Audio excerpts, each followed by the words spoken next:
Hello friends, मेरे story channel पर आप सबका स्वागत है। आज की हमारी कहानी है बेटी और दामाद जी। शाम होने को थी, अंधेरा घिर आया था। घर की बहू रीना फटाफट रसोई में हाथ चला रही थी।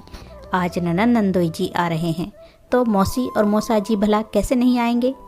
वैसे भी अम्मा जी अपने मायके वालों को हर छोटे से छोटे काम में ज़रूर बुलाती हैं।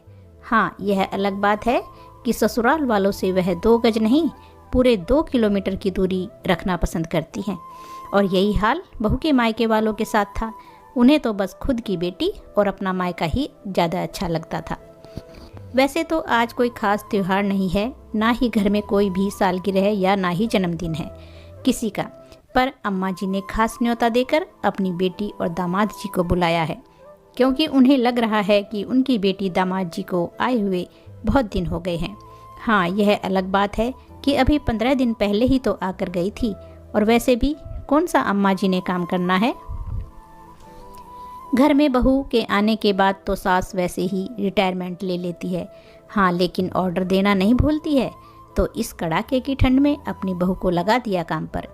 अब इतनी तेज़ ठंड हो और गाजर का हलवा और गर्मा गर्म पकौड़े ना बने, ऐसा थोड़े ही हो सकता था।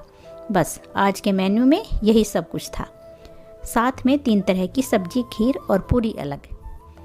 घर के 7 सदस्यों के अलावा मेहमानों को मिलाकर 12 लोगों का खाना बनाना था। इसलिए रीना सुबह से लगी हुई थी काम पर। मेहमानों के आने से पहले ज़्यादा से ज़्यादा काम कर लेना चाहती थी, क्योंकि मेहमानों के आने के बाद चाय, पानी, पकोड़े सर्व भी करने का काम तो करना था। उसकी मदद करने कोई भी रसोई तक नहीं आता था। जैसे तैसे सब्जियां, खीर तैयार करके रखा ही था कि इतने में मेहमान आ गए।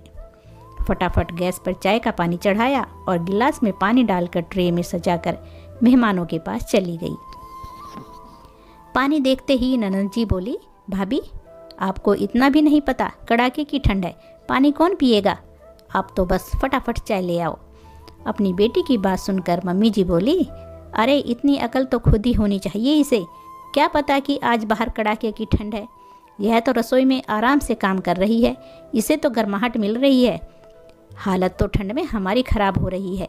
सुनकर एक बार तो लगा कि जवाब दे ही दूं कि अभी 15 दिन पहले भी ठंड थी, तब वह सीधा चाय लेकर ही आई थी। तो यही ननंद थी जो उस दिन भी उसे अकल सिखा रही थी। और यही मम्मी जी कितनी बड़ी गलतफहमी में है कि कड़ाके की ठंड में बहुत गर्माहट में काम कर रही है। अरे यहाँ पानी में हाथ देने में सबकी हालत ख़राब हो जाती है। यहाँ रसोई में काम करते करते कितने ढेरों बर्तन निकलते हैं, कितनी बार सब्जियाँ धोनी पड़ती हैं। क्या इन सब कामों के लिए गीजर लगा रखा है। खैर, अपनी बात को अपने मन में ही रख कर रह गई। वापस रसोई में आई, फटाफट चाय बनाकर सबको चाय पकड़ा आई, और रसोई में आकर फटाफट चूल्हे पर कढ़ाई में तेल चढ़ाकर फटाफट पूरी और पकौड़ी तलने लगी। पहले पुरुषों और बच्चों को बिठाया गया। मम्मी जी, मौसी जी और ननंद मनुहार कर करके उन्हें खिलाने लगी।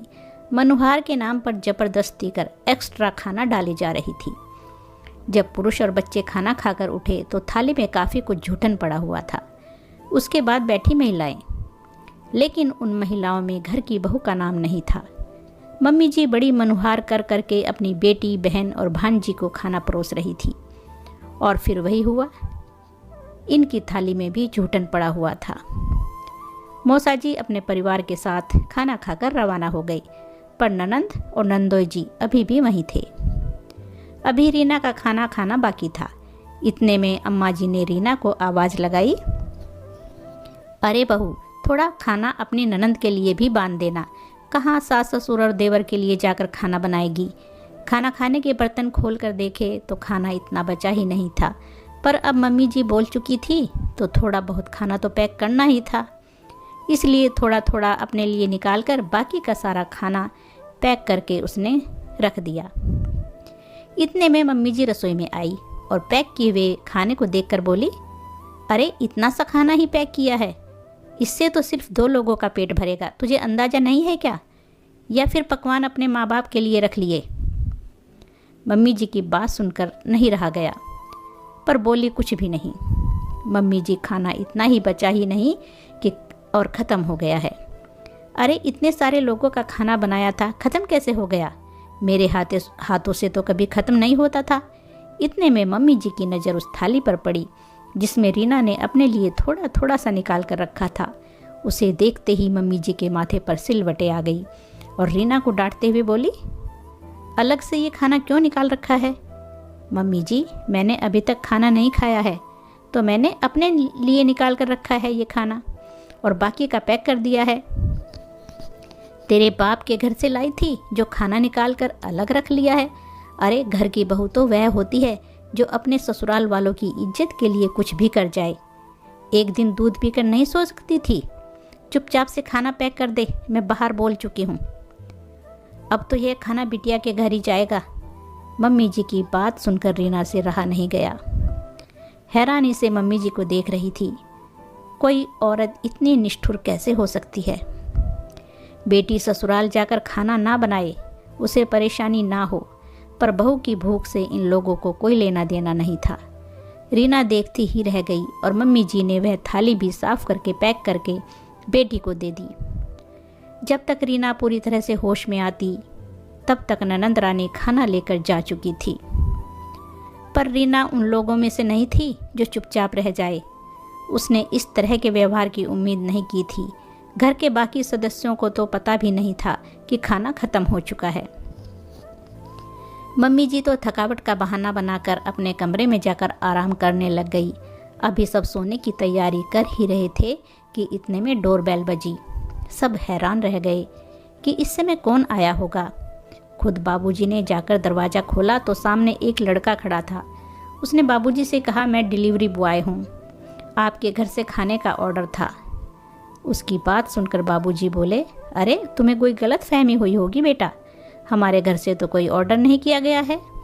इतने में पीछे से रीना आ गई और बोली, नहीं नहीं बाबूजी, मैंने ऑर्डर किया है, और डिलीवरी बॉय को पैसे देकर अपना पार्सल लेकर कमरे की तरफ जाने लगी। तब तक घर के बाकी सदस्य भी बाहर निकल आए।